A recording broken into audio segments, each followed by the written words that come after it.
Muy bien. Ahora sí, también tengo voz. Así que podríamos hablar también como en una clase, porque esto va a ser una clase. Como ustedes me conocen, ya muchas de ustedes, mi nombre es Úrsula.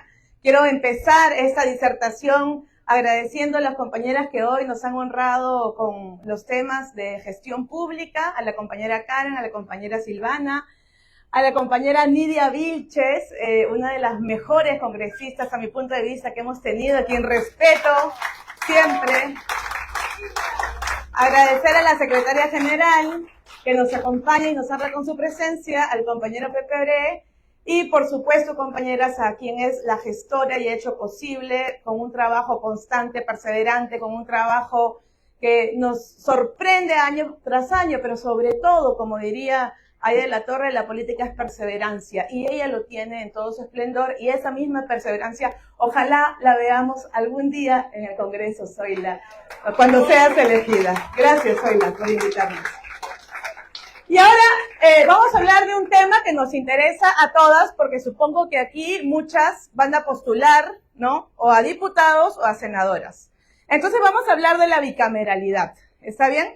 Quiero empezar enseñándoles este libro de uno de los padres. Este es un libro que se llama La Teoría de la Constitución. Es uno de los libros que todos los alumnos de Derecho deben estudiar, todos los constitucionalistas y los políticos también deberíamos estudiar, porque él es el padre del constitucionalismo moderno, se llama Karl Lowenstein.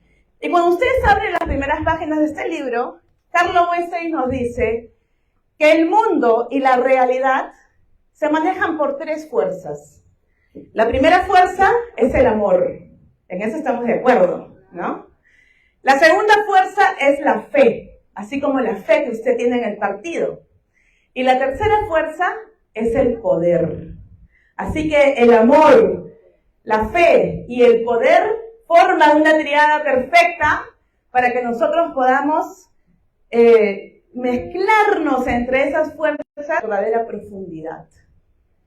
Entonces, ¿qué tiene que ver esto con la bicameralidad o con la Constitución?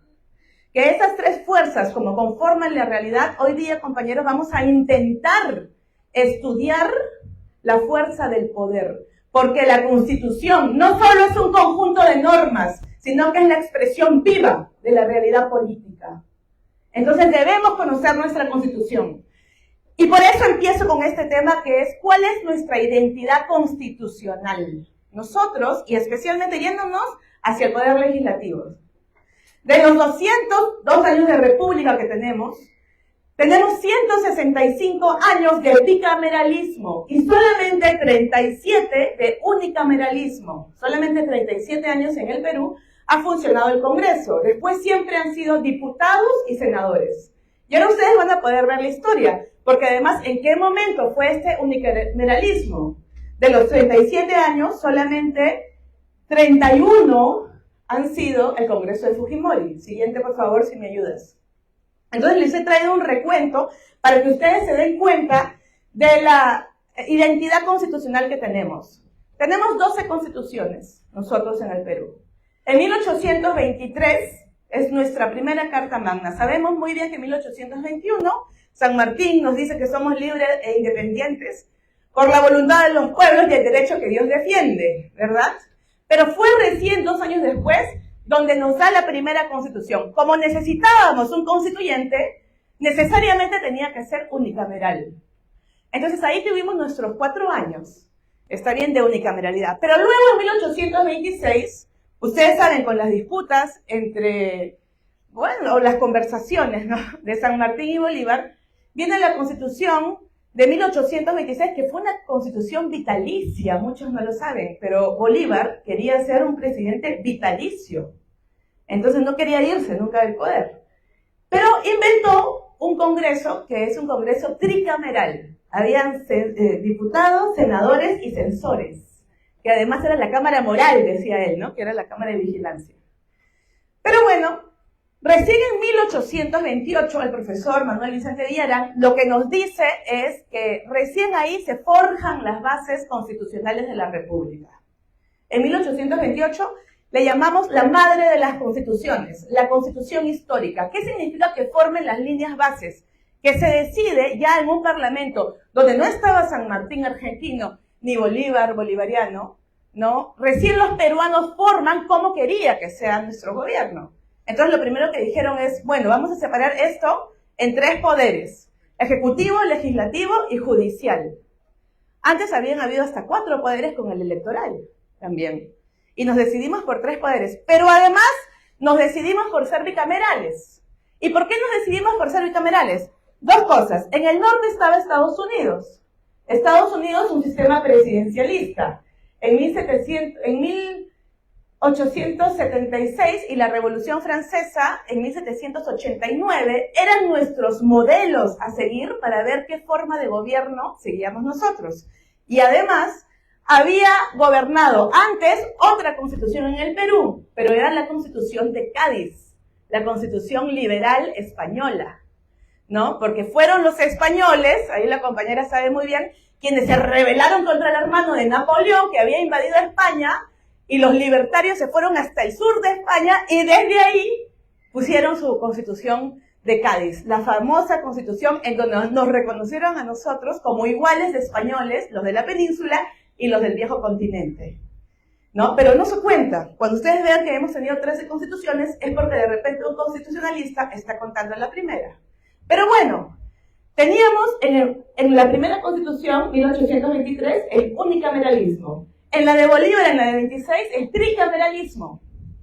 Teníamos que tener, como los apristas somos dialécticos, una síntesis, ¿no? Nuestra tesis, el unicameralismo, nuestra antítesis, el tricameralismo, y nuestra síntesis iba a ser el bicameralismo. ¿Por qué? Había pasado también que los pensadores peruanos, liberales ellos, habían terminado de ver la Revolución Francesa, 1789, a 1828, habían pasado 40 años. Estaba de moda, ¿no? El estudio de la Revolución Francesa estaba de moda. Y acordémonos, y les recomiendo ver un video muy interesante del presidente Alan García, que se llama La Revolución Francesa, que lo hizo para los magistrados, está en YouTube en este momento.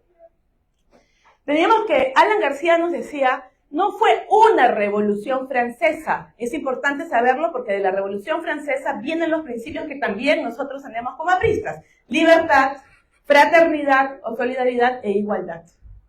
¿Está bien? Entonces, los liberales peruanos observaban ese modelo de la Revolución Francesa. Y Alan García nos dice, un momento, no fue una revolución, fueron varias revoluciones. Y cada una de esas revoluciones, para decirlo rápidamente, la primera fue la Revolución Ilustrada, esa revolución que sacó al final la Carta de Derechos Humanos, la revolución que tenía el principio de Robespierre, de Rousseau, de Voltaire, de la separación de poderes, la más bonita, ¿no? La que todos estudiamos cuando también estudiamos el aprismo. Pero después vino una segunda revolución donde había un parlamento. ¿Por qué? Porque la primera revolución como consecuencia tuvo la Constitución de 1791. No me equivoco, 1791, porque... y en 1791 lo que hizo Francia es poner una monarquía constitucional. ¿Por qué? Porque el rey Luis XIV y María Antonieta todavía vivían. Entonces, ellos tomaron el poder, pero todavía vivían. Fue en la segunda constitución cuando los reyes trataron de escapar, esta historia se llama la fuga de Varennes, trataron de irse, donde los franceses dijeron, ¿y ahora qué hacemos? Entonces fundaron la Primera República Francesa, porque sin monarca, lo que venía ahora era una república. Y ahí nace la Constitución de 1793 francesa, ¿no? O sea, la antítesis. Y ahí ellos tenían una cámara muy rígida, hicieron una unicameral. Y el gran Robespierre, el incorruptible, a todo el que era antirrepublicano, le cortaba la cabeza en la guillotina. Entonces la síntesis, que fue la Constitución de 1795 en Francia, era la que estaba de moda también en el Perú. O sea, hay que ver también el constitucionalismo comparado y no solamente el constitucionalismo peruano. Ya se había demostrado en el mundo, tanto en Francia como en Estados Unidos, ¿no? Con ambas cámaras, la Cámara de Representantes. Estados Unidos tenía otra lógica. La lógica de Estados Unidos era, como cuando se independizan son 13 colonias, ¿no? Se van a independizar del rey de Inglaterra, ¿no? Y cuando se independizan ellos, dicen, tenemos que tener un contrapeso de poderes. Ellos, así como los franceses veían la separación de poderes en Montesquieu, los ingleses veían la separación de poderes en Locke. ¿Está bien? Que, dicho sea de paso, fue antes de Montesquieu. Entonces ellos decían, ese contrapeso de poderes en Estados Unidos tiene que venir tanto por la población, el número de población, pero también por el número de estados. Y eso es importante porque después voy a llegar a lo que pasa aquí. Porque Estados Unidos, a diferencia del Estado peruano, que es unitario, Estados Unidos es un país federal. Por eso cada ley, California, Ohio, etcétera, tiene sus leyes federales. Entonces el contrapeso en el Senado iba a ser 1 por cada estado, ¿no? Y en la Cámara de Representantes iban a ver cómo podían, a través de colegios electorales, que su votación es media rara, ¿no? Porque no siempre gana el que tiene más votos, como le pasó a Hillary Clinton. Pero eso lo establecieron por esa lógica. ¿Está bien? Entonces, 2 proyectos bicamerales. El modelo de Estados Unidos y el modelo francés. Entonces, 1828 marca, compañeras, eso hay que saberlo bien, la línea del Estado peruano. Nosotros podemos después haber cambiado de constituciones, pero básicamente esa línea las rige. Y siguió en 1834, incluso con dictaduras, con democracia, seguimos manteniendo la bicameralidad, incluso en un Estado federal. La única vez que tuvimos Estado federal y no fue unitario fue en la Confederación Peruana-Boliviana. ¿Sí? Pasamos al siglo XIX. Entonces, en el siglo XIX, ¿qué es lo que pasa? 1839, una constitución, 1856, una constitución, pero completamente opuestas. La primera era conservadora y la segunda del mariscal Castilla, Ramón Castilla, era liberal. Ramón Castilla era un liberal. ¿Qué significa cuando yo les digo constituciones conservadoras y constituciones liberales? Tienen también que ver con la bicameralidad. Las conservadoras son las que le dan mayor peso al presidencialismo, a las que quieren un ejecutivo fuerte. Y las liberales son las que le dan mayor peso al Parlamento. Entonces, lo que sucedió fue que hubo un conflicto, ustedes ya saben la historia del Perú, ¿no? Gamarra con una constitución conservadora y después Ramón Castilla con 2 constituciones, la del 56 y la de 1860, liberales. Importante de ver para nuestro tema ahorita que en este momento, como Castilla quería imponer militares, en ese momento el Congreso le dijo, un momento, vamos a crear una nueva facultad legislativa frente al peso del Poder Ejecutivo. Entonces se inventaron, ¿no es cierto?, la interpelación y la censura. Entonces, esa es la mitad del siglo XIX donde nacen estas figuras constitucionales que suponen en este momento un contrapeso de poder, ¿no? Y bueno, y luego viene 1867. Esta constitución de 1860 es también importante tenerla en cuenta. La primera es la que hemos visto, ¿no? La del 28, que es la madre de las constituciones. Pero la de 1860 también es importante tenerla en cuenta, compañeros, porque es la más larga. Dura 60 años. Solo tiene un lapso de interrupción de 5 meses. ¿Está bien? Esos 5 meses se le llama, Mariano Ignacio Prado, la Comisión Restauradora. Esa Constitución Restauradora que dura 5 meses es nuestra segunda Constitución unicameral. O sea, sumemos 4 años de la primera con San Martín, más 5 mesecitos aquí. Pasemos al siglo XX, compañero. Pasemos al siglo XX. Empezamos en 1920 con Leguía. Y frente a Leguía, Víctor Raúl en la San Marcos, ¿no? Con un Mariate y con un Andrés Belaúnde. Nacen los partidos de masa, nace el glorioso partido aprista. Y entonces tiene una corta constitución con una vigencia de 13 años.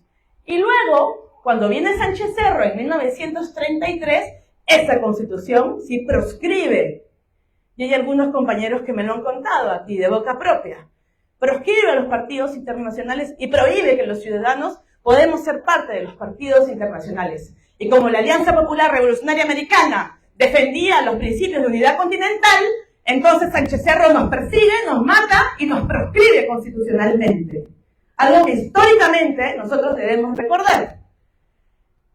Y entonces, Si ustedes se dan cuenta, del 33 a la Constitución de Víctor Raúl Laya de la Torre, la gran Constitución reivindicadora de los derechos humanos, porque además dense cuenta que del 33 al 69, ¿qué acabó? La Segunda Guerra Mundial en el 45. Entonces, cuando acaba la Segunda Guerra Mundial, ¿qué carta de derechos fundamentales tenemos? Así como en la Revolución Francesa se dieron la Carta de los Derechos del Hombre y del Ciudadano, después de la Segunda Guerra Mundial, los aliados, Estados Unidos, China, Rusia, Francia e Inglaterra, decidieron formar una gran organización de las Naciones Unidas. Y en esa organización se da la Gran Carta de los Derechos Humanos.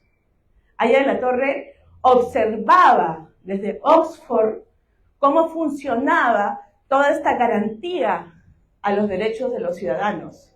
Y además había estudiado, ¿no es cierto?, las azucareras en el norte y la pobreza que había y el olvido que había habido en el centro del Perú, y entonces trae ese discurso de fraternidad y de solidaridad con los pueblos más oprimidos del mundo, que es una de las 5 líneas del programa máximo de Lacra. Gran Constitución, la de 1979. Es realmente, y no lo digo por ser aprista, sino como constitucionalista, incorpora, ¿no?, toda la ideología de defensa de los derechos humanos. Y eso hay que defenderlo también en la calle. Y la Constitución del 93 no lo olvida, porque lo genial de la Constitución del 79 es que esto ya no tiene retroceso. Defender un derecho humano no tiene retroceso, siempre va a ir para adelante. Entonces, todas las constituciones que vengan en la historia del Perú, como es la del 93, tendrán que tomar en cuenta, en más de su 70%, a la gran Constitución de Víctor Raúl Laya de la Torre, que además de ser una reivindicación para los derechos fundamentales, fue una reivindicación para la vida democrática del Perú, porque como todos ustedes saben, en esa Asamblea Constituyente, y no como la del 93, sí participaron casi toda la representación popular en el nombre de todos los partidos. Entonces después, compañeros, ustedes me podrán contar esta historia mejor que yo. En el 92, frente a nuestro partido, habían tanques. No, yo todavía estaba saliendo del colegio. No, todavía, no, eso es el 2000. Antes, era niña todavía. En el 92 matan a mi padrino, me acuerdo, a Orestes Rodríguez. En el 93 hacen la nueva Constitución, ¿no?, después del golpe de Estado. Entonces, la nueva Constitución, con lo que ya hemos visto, ¿qué es lo que quería la nueva Constitución? Formalmente, lo que dicen Fujimori y los fujimoristas, formalmente, es poner regímenes económicos simples y hacer más célere, ¿no?, los proyectos legislativos. Mentira, pues. Sí y no, porque también se logró. Pero la verdad era un fortalecimiento del presidencialismo para ellos reivindicar la autoridad, ¿no?, y la dictadura que iba a durar los años que ya sabemos. Entonces, ¿qué es lo que les quiero decir con esta primera parte de la exposición? Si puedes avanzar. Que, compañeros, nuestra identidad constitucional es bicameral. Es la expresión, la Constitución, de la realidad política y cómo la hemos configurado. Porque además la bicameralidad expresa una manera de ser más democrática por toda la historia que ya hemos revisado. Pero ¿qué podemos esperar de una bicameralidad con toda una reforma política que ha enjaulado, capsulado, ¿no?, burocratizado excesivamente a los partidos políticos? Y esta es responsabilidad de Vizcarra. Esta es responsabilidad de Vizcarra porque ha hecho normas de carácter constitucional y de carácter legal que han burocratizado completamente las dirigencias de los partidos, no solamente del Partido Aprista, también del PPC, también de Acción Popular. Entonces, hay una gran oportunidad en la bicameralidad. Primero, con la Cámara de Diputados. El diputado es la conciencia despierta del pueblo. Su palabra debe ser lucha, esperanza, y su voto, un mandato de redención social.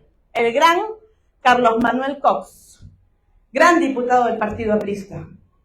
Entonces, ¿qué quiere decir? Que el diputado, la Cámara Baja, la Cámara de Diputados, es el órgano político donde se defienden las demandas ciudadanas. Aquí la compañera Nidia ya nos ha dicho, por ponga su demanda ciudadana, identifique qué está pasando en cada asentamiento humano, en cada distrito, en cada pueblo. Y los que van a ir a la Cámara de Diputados son los responsables de defender esa agenda social. Pero además de defender la agenda social, es defender la agenda política. La reforma política debe ser un imperativo para el partido aprista. No es posible que hayan arrinconado los partidos de tal manera sin que uno diga nada. Y frente a ello tenemos la Cámara de Senadores. El gran, si puedes pasar para verlo. Ahí está. Antes de pasar a los senadores, quería darles este ejemplo. Está Alan García con Ulloa. Ustedes lo vieron. Lo pechó, ¿no? Se le enfrentó cerquita. Y Alan García subió, se hizo conocido. ¿Cuántos diputados quisiéramos tener esa oportunidad, no? Esa es la política, ¿no? Eso creo que es lo que los apristas nos llama, ¿no? Ser oposición en la parte de diputados. No estar ahí por un carguito. No, ser oposición, defender a tu partido, defender a tu país. Y eso hizo Alan García, ¿no? Y desde ahí empieza, ¿no?, su subida política.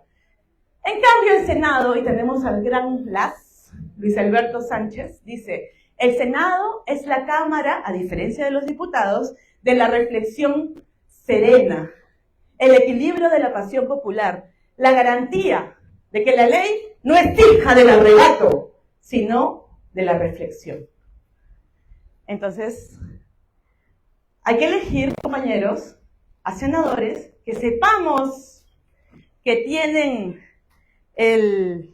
los dotes, ¿no?, de reflexionar antes, ¿no?, de ser, digamos, reaccionarios, ¿no? Hay que saber que también un senador tiene en la reflexión el corazón de la doctrina aprista.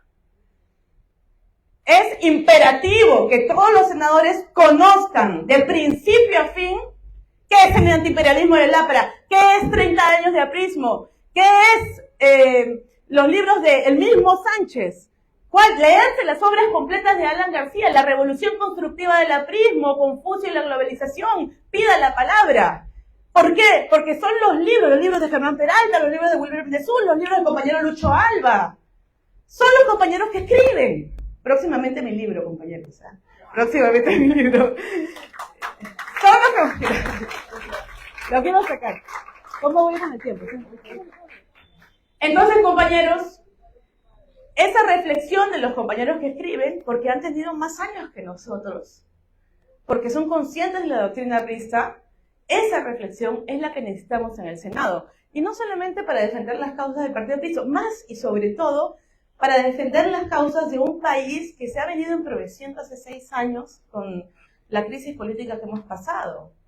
Que gracias a Dios no ha salido el golpe por la cuestión económica, que parecía que iba a rebotar por ahí, y nos hemos mantenido, ¿no es cierto?, sin déficit fiscal, pero sí ha impactado en la delincuencia y ha impactado también en la fiscalización de la infraestructura. Los techos se caen, los puentes se desploman o se destruyen y nadie dice nada. ¿Dónde está el Estado para fiscalizar eso? Entonces, la pelea es en la Cámara de Diputados y la reflexión es en la Cámara de Senadores. A esto se le llama un bicameralismo imperfecto o asimétrico. Imperfecto o asimétrico porque los diputados, ¿no?, van a mandar la ley a los senadores. Para ser diputado tienes que tener hasta 25 años, ¿está bien? O sea, compañeras, desde 25 años. Muy bien, así que compañeras, aquí todos en la Cámara de Diputados. Y ahí veo varias compañeras jóvenes que se deben animar, porque además las encuestas lo que piden es renovación política, y el APRA es un partido de formación de cuadros. Sí, esta misma conferencia es una evidencia de que el APRA forma cuadros. Entonces, 25 años en la Cámara de Diputados, revisa lo que la Cámara de Senadores propone. Y para ser senador tienes que tener más de 45 años o haber sido congresista antes. Hay algunas congresistas menores en este momento de 45 años que ya están queriendo ir a senadores, pero no tienen esa reflexión. La edad es importante. Yo creo, ahí yo soy confuciana. Confucio creía mucho en la piedad filial, Por eso no me peleo con mis compañeros mayores. Aunque creo en la renovación, respeto mucho, ¿no? Pero es cierto que ellos deberían aquí a la Cámara de Senadores, si puedes pasar. Además de bicameralismo imperfecto, tienen iniciativa legislativa, ¿no? Y además hay un contrapeso intrainstitucional. Hablamos ya hace un rato del interinstitucional, o sea, el poder legislativo hace un contrapeso de poder al ejecutivo, pero también hay intrapoderes. Los diputados van a tener en esta legislatura el control político y la fiscalización. ¿Qué significa eso? Que los diputados van a ser los que van a llamar a la interpelación y a la censura. Además van a ser los encargados de otorgar la confianza y además van a ser los que conforman las comisiones investigadoras. ¿Está bien? Por otro lado, es importante saber que es la única cámara que el presidente puede disolver. Ya no pueden, como antes, disolver la de los senadores. Mientras, los senadores van a tener el control constitucional de los actos normativos del presidente. ¿Qué quiere decir esto? Van a decir si los decretos de urgencia, si los decretos supremos, si los decretos de excepción que dicta el presidente, ¿no?, son constitucionales o no. O sea, es un órgano político reflexivo. Y además, los senadores también van a ser los que elijan las autoridades, ¿no? Como por ejemplo el Defensor del Pueblo, ¿no?, el Tribunal Constitucional, el Contralor, la Superintendencia de Bancos Seguros, ¿no?, y el BCR, ¿no? Entonces, ¿qué es lo que se ha hecho acá? Se han dado diferentes funciones para que no haya un despotismo de asamblea, para que la asamblea no maneje todo como pasa actualmente. Siguiente, por favor. Ahora sí, lo mejor, lo que todo el mundo quiere saber, ¿cómo nos elegimos? Como ya ustedes saben, son 130, ¿está bien?, diputados y 60 senadores. Empecemos con los 60 senadores porque va a ser una lista larga. De esos 60 senadores, nosotros en el Perú tenemos 27 circunscripciones electorales. O sea, han dividido, como un dibujito, el país, ¿no es cierto?, en 27 jurisdicciones. Y los congresistas de regiones pidieron, y esto lo sé por un chisme porque me lo contaron en una reunión, algunos de los congresistas que estuvo ahí, no querían aprobar para que todos sea un distrito único, es decir, para que se vote por senadores en todo el país, porque querían asegurar la representación regional. Entonces lo que dijeron es, por lo menos asegúrame uno. Esa es la razón por la cual se han dividido en 27 para las regiones y 33 en ámbito nacional. O sea, lo que vamos a tener, prepárense, en nuestra cédula, que es una super sábana, es presidente, Parlamento andino, senador nacional, senador regional y diputados de 5 líneas. Voto preferencial con número de 30 partidos, porque seguramente hay alianzas y no van los 45. O sea, eso es lo que vamos a tener. Por la discusión, yo lo critiqué, o sea, los que han decidido esto es la Comisión de Constitución en la negociación de los fujimoristas. Y los fujimoristas, ¿no?, se quejan, bueno, ellos como que nunca han sabido de la bicameralidad, ¿no? No tienen mucha experiencia. Y no han sabido negociar. Pero ¿qué es lo que sucede? ¿Nosotros estamos en contra o a favor? No estamos en contra de que las regiones tengan representación. Solamente es que nuestro Estado no es un Estado federal como el de Estados Unidos, que pedía esa representación, sino es un Estado unitario. Entonces la representación está ya en la Cámara de Diputados, ¿no? Pero bueno, toda norma es perfectible, ¿está bien? Toda norma es perfectible, porque si no, al momento de hacer las elecciones y de votar, ¿no?, ¿quiénes van a ir? Entonces aquí les he puesto un foquito que dice reflexionemos. ¿Qué es lo que va a pasar? En el Senado, como además los que son senadores pueden postular a la presidencia, o a la vicepresidencia, o a la segunda vicepresidencia, lo más probable es que en el Senado tengamos a todos los candidatos a la presidencia. Imagínense que hubiéramos tenido estas reglas en el 2021. Entonces, Keiko, Rafael López Aliaga, Hernando de Soto, Johnny Lescano, Verónica Mendoza, César Acuña, Daniel Urresti, Julio Guzmán y Daniel Salaverry fueran senadores. Si hubiéramos tenido estas reglas. Bueno, a nada. Siguiente, por favor. Y fíjense, aquí está la resolución 53 de 2025 del jurado, que estipula cuántos, está muy chiquitito, no se puede ver, cuántos diputados que se tiene por jurisdicción y cuántos senadores, ¿no? 30 a nivel nacional, 1 por cada distrito o circunscripción en general, 30 más 30, 60. Y aquí en los diputados tenemos los escaños, 1 para cada uno, 29, se multiplica por la población electoral que tiene el RENIEC, porque tiene los registros del DNI, ¿está bien? Y entonces Lima tiene 31, ¿no? En diputados. ¿No? La bancada de limeña va a ser la bancada de 31 personas. Siguiente, por favor. Y esta va a ser nuestra cédula, ¿no? Más o menos 41 centímetros. Entonces, compañeros, no me deja llegar esto un ratito. Yo estaba viendo la ficha del partido. Esta es nuestra ficha del partido. Entonces saqué mi wincha y la medí, ¿no? Y más o menos tiene 25 y es como 2 fichas del partido sin lo rojito. O sea que más o menos va a ser así, de ese tamaño, la cédula de votación.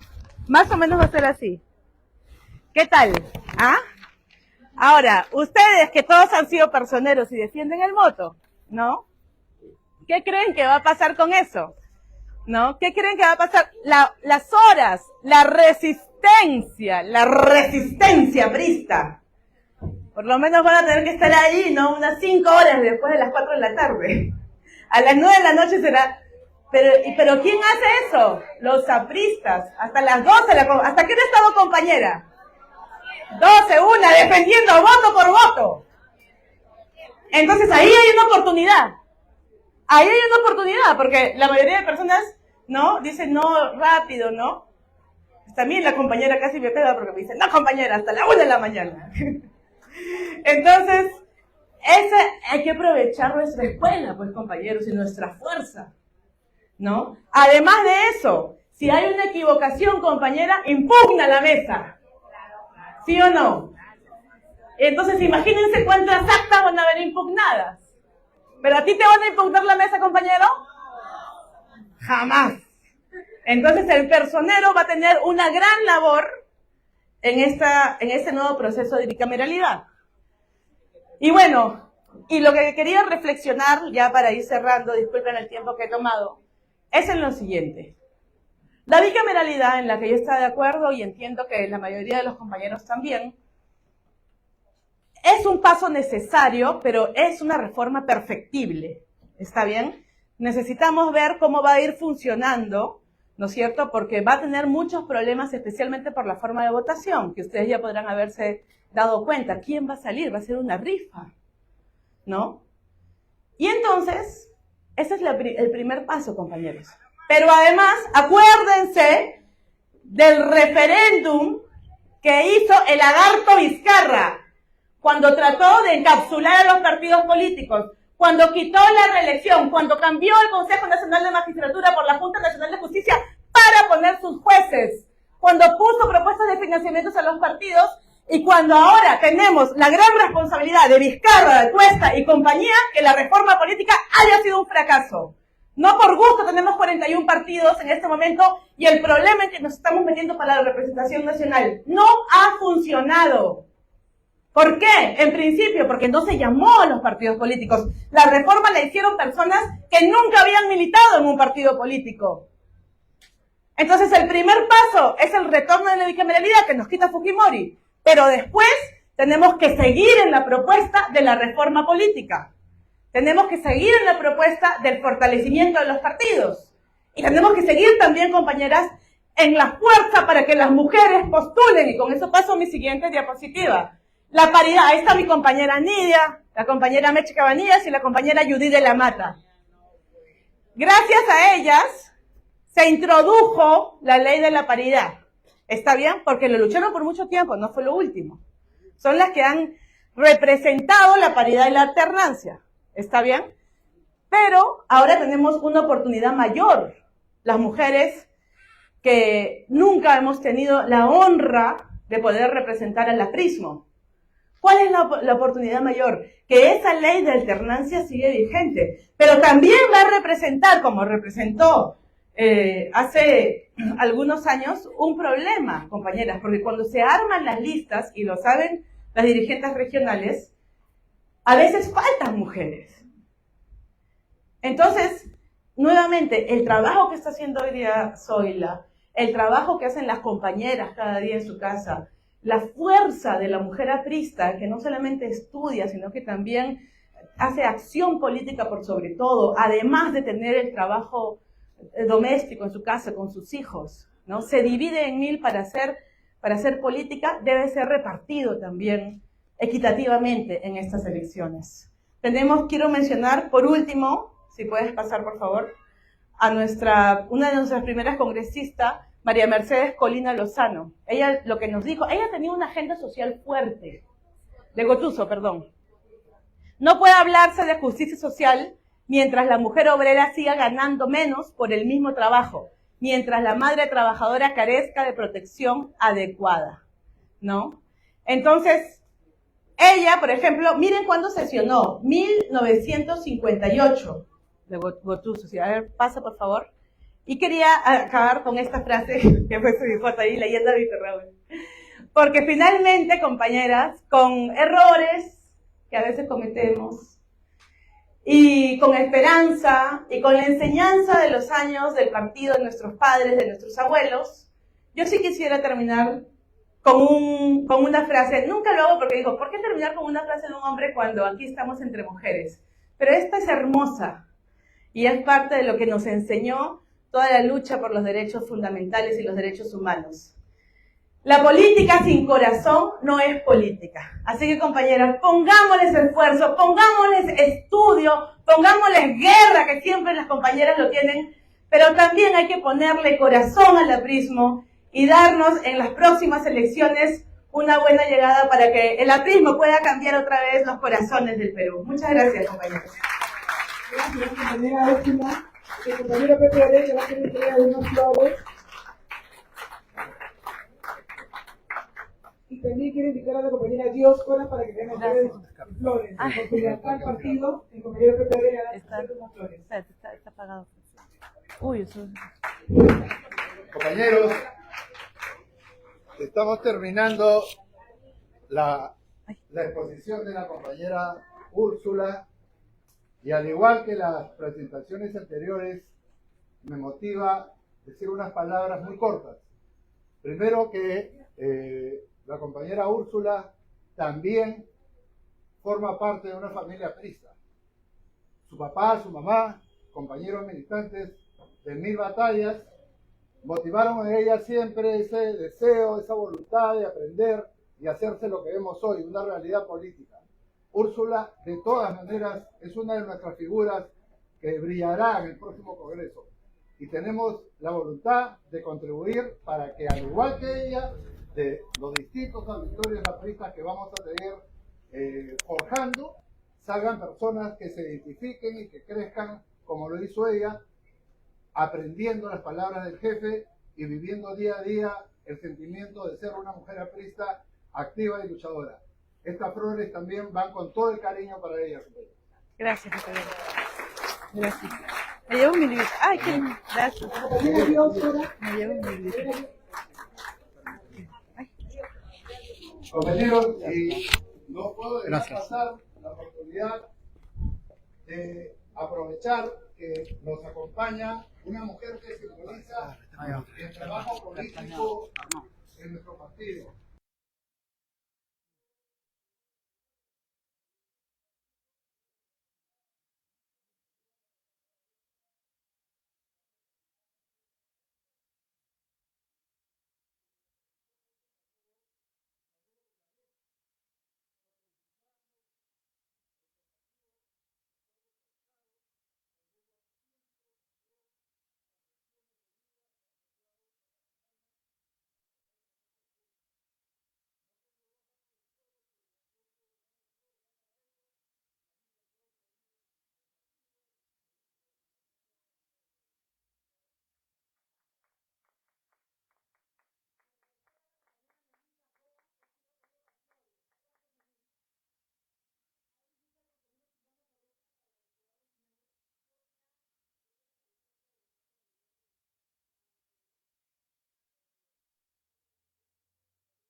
lo seguiremos haciendo, porque el amor por el partido es tan grande que si pudiéramos dar la vida, la daríamos.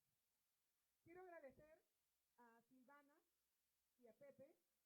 Silvana me presentó este proyecto y con gusto lo cogimos y nos hemos comprometido en replicarlo en provincia, a las regiones, a las provincias, y pensamos muy pronto en preparar otro proyecto con una temática, de repente ya no de mujeres, sino mixto, pero vamos a hacerlo. Yo creo que el partido necesita eso, que todos, como decía Cari, nos capacitemos, nos preparemos y que trabajemos con amor al partido, pensando en el pueblo. No solamente tenemos un gobierno exitoso, hemos tenido dos, pero el segundo mucho más exitoso. Disfrutamos de sobras, sintámonos orgullosos de ser apristas del gobierno que hemos tenido con los mejores ministros, los mejores premier y el presidente Alan García. Quiero agradecer a todos los ponentes y las ponentes. Me da gusto verte, Ruth. Muchas gracias. Tú eres una de las primeras. Quiero agradecer a Cari, primera vez que la conozco. Tuve el compañero José del Castillo, cuando le pedí que faltaban ponentes, me apoyó, me la presentó y me siento muy feliz de que estés. Te comprometo de repente para que en otros talleres que tomo la palabra los acompañes, muy dinámico, y de verdad que muchas gracias. A mi querida amiga y compañera Nidia Vilches, una guerrera, compañera de lucha, líder, indiscutible. Y tú sabes cómo te quiero, Nidia. Me da mucho gusto que estés acá. Y Úrsula, una compañera joven a la cual conozco desde hace muchos años. Trabajé con su padre, con Oscar Silva. Rescato que es una compañera joven que se prepara, se ha preparado. Y lo que me gusta y rescato más es que es una compañera sencilla, respetuosa. Porque esto lo necesito que aprender de alguien. No es que yo soy joven ya, tú eres mayor, vete. No, compañeros. Yo respeté cuando entré al partido y respeto a la compañera Meche, a Juanita Castro, a todas. De todas he aprendido y aprendo. Y jamás yo podría hablar mal de ninguna de ellas. Porque yo creo que todos, en nuestra especialidad, tenemos algo que aportar. Nadie lo sabe todo y nadie lo sabe nada. Entonces todos podemos aportar. Y el partido es muy grande. Hay espacio para todos. Para todos. Yo creo que no es necesario atacar a uno u otro compañero. Debemos trabajar unidos para lograr el objetivo, que el APRA vuelva al gobierno, porque el Perú nos necesita. Antes de darle la palabra al compañero Jorge para que haga la clausura, les quiero decir que después de la clausura vamos a entregar las diplomas a los que esperan y nuestra foto grupal. Con mucha pena, muchas gracias. Compañero Jorge, la clausura, por favor.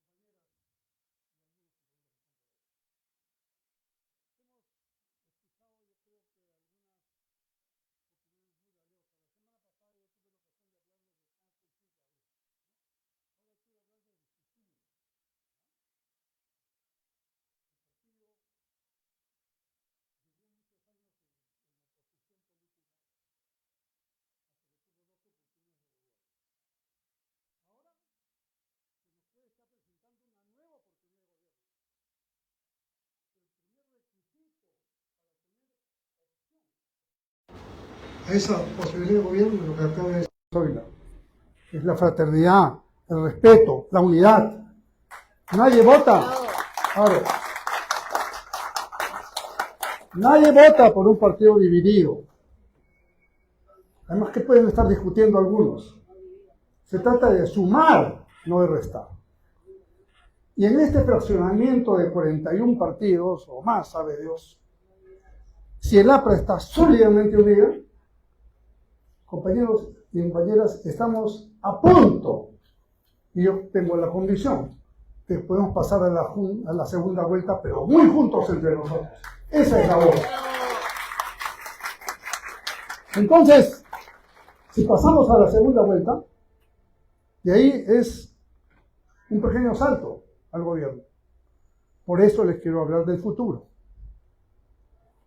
Entonces, ¿cuál es el futuro? Hemos escuchado aquí algunos fundamentos, algunas esencias que son importantísimas tomarlas en cuenta. Y yo diría primero los valores democráticos de la Constitución del 79, repetidos casi en todo el texto de la 93, que ha señalado Úrsula. Y por cierto, esto tiene que subrayar especialmente a las mujeres alguna cuestión esencial. Esa Constitución en su artículo primero dijo que la persona humana es el fin supremo de la sociedad y del Estado. Esa es una visión humanista que no había tenido ninguna de las anteriores constituciones. Así que eso es fundamental. ¿Cómo es fundamental? La igualdad entre los hijos. Antes eran hijos naturales, ilegítimos, legítimos, yo qué sé. Ahora todos los hijos son iguales ante la ley. Es fundamental. La familia es la célula básica de la sociedad y del Estado. O sea, son elementos, los derechos del concebido son respetados por la ley a condición de que nazca vivo. Es como usted de la política presta. Y cualquier política que planteemos, o programa, o propuesta, tiene que tener también una segunda columna que es fundamental. El APRA está obligada, y debe ser así, a ser un gobierno ético, moral, transparente. Creo que eso es fundamental. Y así como se subrayó que Víctor Raúl señalaba que sin amor no hay política, sin moral tampoco hay política. Así que eso es esencial tomarlo muy en cuenta, porque a nosotros nos han hecho campañas y campañas para tratar de denostar. Y estos que nos acusaban, hoy día están ellos a punto de irse a la cárcel, hay tantos hijos haciendo fila para el brigante. Es cosa de ellos. Nosotros vamos a seguir hablando del futuro. Entonces, una primera cuestión, compañeros, es ¿por qué un partido político existe? ¿Y por qué se ha debilitado, digamos, la presencia de la intermediación política? Porque hoy día la tecnología hace que las relaciones intrapersonas sean directas, ya no necesiten la representación. Pero para un país, cualquier país del mundo, un partido político es el que tiene en la cabeza la visión de dónde quiere llevar a su patria.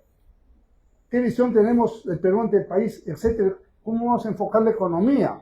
¿Cómo vamos a enfocar la educación y la salud? Esa visión no la tienen muchos de los 40 y tantos que están postulando ahora. No tienen idea. ¿Ustedes pueden creer que el señor Acuña piensa esas cosas con seriedad? ¿Ah? O Luna, o sabe Dios, cuánta gente rara que aparece ahí, ¿no? Entonces, en cambio en el APRA sí tenemos, y esto tiene un secreto, que hay que saber fusionar la juventud con la experiencia. Aquel que cree solo en la renovación, que hay que votar a todos los viejos, como ha hecho Solita, está en el más craso error de su vida. En el APRA aprendimos a respetar a nuestros mayores, siempre, siempre, y alternamos con ellos aquí en la cafetería, con Ramiro, con Luis Alberto, con Armando, y nos permitían llamarlos por su nombre, y no por eso hablábamos con menos respeto, al revés. Entonces, creo que esa fusión de experiencia y juventud es fundamental. Qué orgullo tenemos de haber escuchado a nuestros profesionales jóvenes.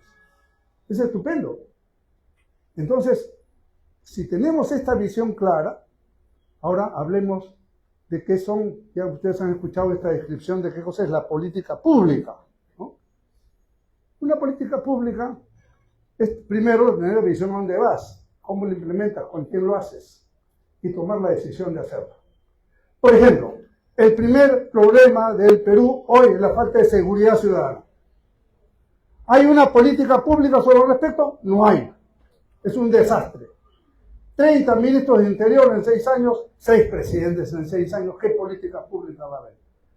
Entonces, primera lección que el APRA en su simbiosis de experiencia y juventud tiene que dar es el APRA le puede devolver al Perú estabilidad, que no la tiene, y generar confianza, como hizo el gobierno del presidente Alan García. Y esa estabilidad y confianza después la podemos trasladar a otros campos. Por ejemplo, a la salud, a la educación. Pero esas dos partes importantes, junto con la seguridad, no funcionan si no hay economía. La economía es fundamental. Hoy día, el Perú crece 2%. La población crece 3%. Entonces siempre estamos perdiendo algo. Tenemos nosotros que proyectar así como lo hicimos en el 2006, donde yo tuve el honor de ser primer ministro. Y tomamos decisiones importantes. Primer jale, el doctor Luis Carranzo Ugarte, ministro de Economía. Fue un jale importante, no era priista. Con Alan García nos reunimos y ¿a quién nombramos en el Banco Central? A Julio Velarde, hasta ahora sigue presidente del Banco Central. ¿Era priista? No, pero ayudó a dar estabilidad. Entonces, si nosotros damos estabilidad, van a ver ustedes, compañeras, que empieza a funcionar otra vez la rueda positiva de la inversión, el desarrollo económico, el trabajo y los recursos para hacer salud, educación y seguridad. Esto es... No pueden seguir votando con los ojos cerrados por cualquiera, porque el mejor baila el que canta o el que cuenta chistes. No, no, acá es una cosa muy seria. Gobernar el Perú es una tarea tremendamente fuerte y grande, que exige alta responsabilidad, mucha seriedad, mucho compromiso, mucha mística, ponerle corazón. La política es pasión y eso es lo que hay que hacer. Entonces, tenemos esta tarea, compañeras. Yo no quiero dilatar más la reunión porque ya tenemos más de 3 horas acá, pero creo que todos estamos complacidos. Yo digo todos porque no quiero ser el guachafo calidad que dice todos y todas, sino cuando digo todos somos todos, ¿no es cierto? Hay una gran diferencia.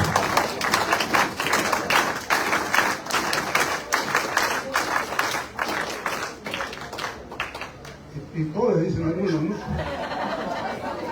Bueno, lo importante es que tenemos fe. Mira, que hablamos como un requisito de la fe. Tenemos fe en que vamos a ganar. Tenemos fe en que podemos hacer un estupendo gobierno. Tenemos el equipo preparado, mayores, intermedios o menores, que tenemos que sumar esfuerzos. Aquí la lucha es de todos. Y hay espacio para todos. El que cree que hay que pisarle la cabeza al compañero para subir, que se vaya ahí a plata como cancha y esas cosas, ¿no? Acá estamos los que tenemos corazón y los que tenemos fe. Y los que vamos a entregar a la causa de ella y a todos.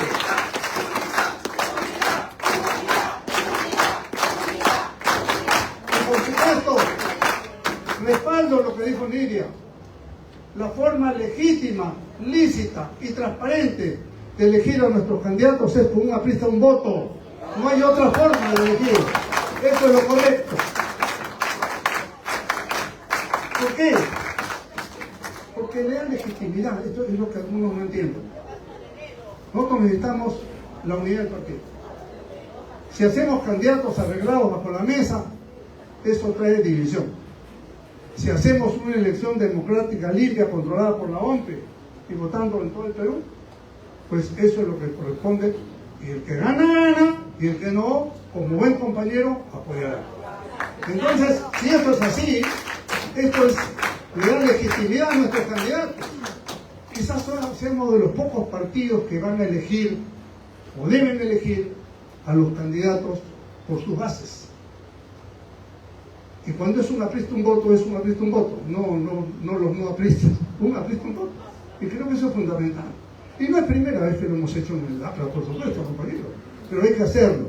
Esa legitimidad, esa transparencia, esa limpieza, eso es lo que nos va a servir muchísimo para poder mostrar una credencial democrática, transparente y unitaria. Así que en estos términos y condiciones, compañeras, yo les agradezco el honor, un poco extraño que un caballero clausure un evento de damas, pero nos complementamos en la vida, ¿no? Entonces, compañeros y compañeras, yo les quiero, a la mujer aprista, que es tan valiosa, tan fuerte, permítanme pedirles un juramento y se nos ponemos todos de pie para ello, por favor.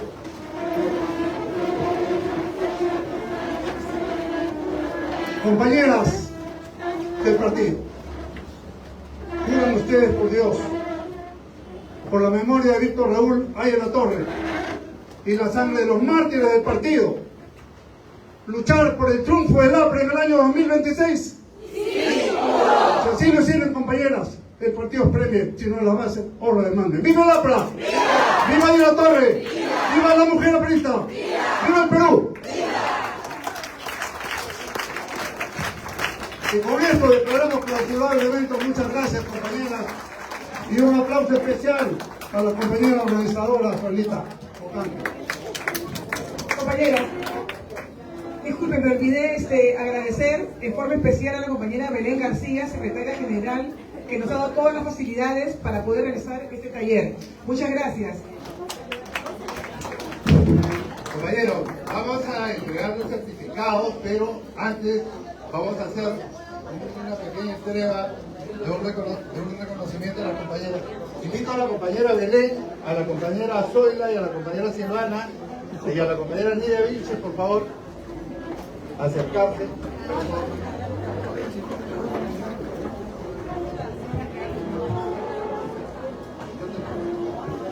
Zoilita.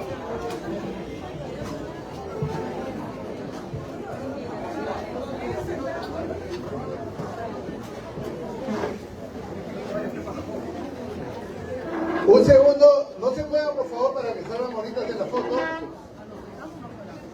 Este reconocimiento es para la compañera Belén García, por favor. La compañera Lidia va a hacer entrega.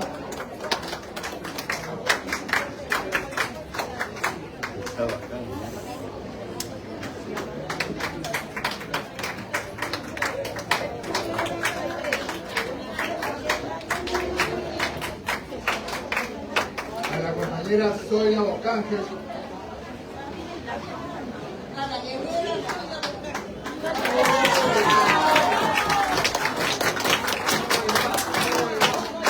A la compañera Silvana Pareja.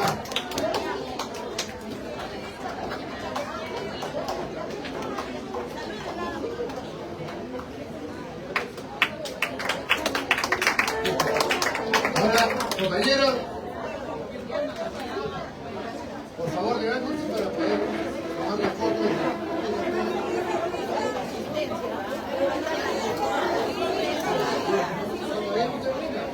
Falta la entrega de los certificados, por favor. Compañeras, no se vengan ahí porque faltan los certificados. Entonces, levántense para que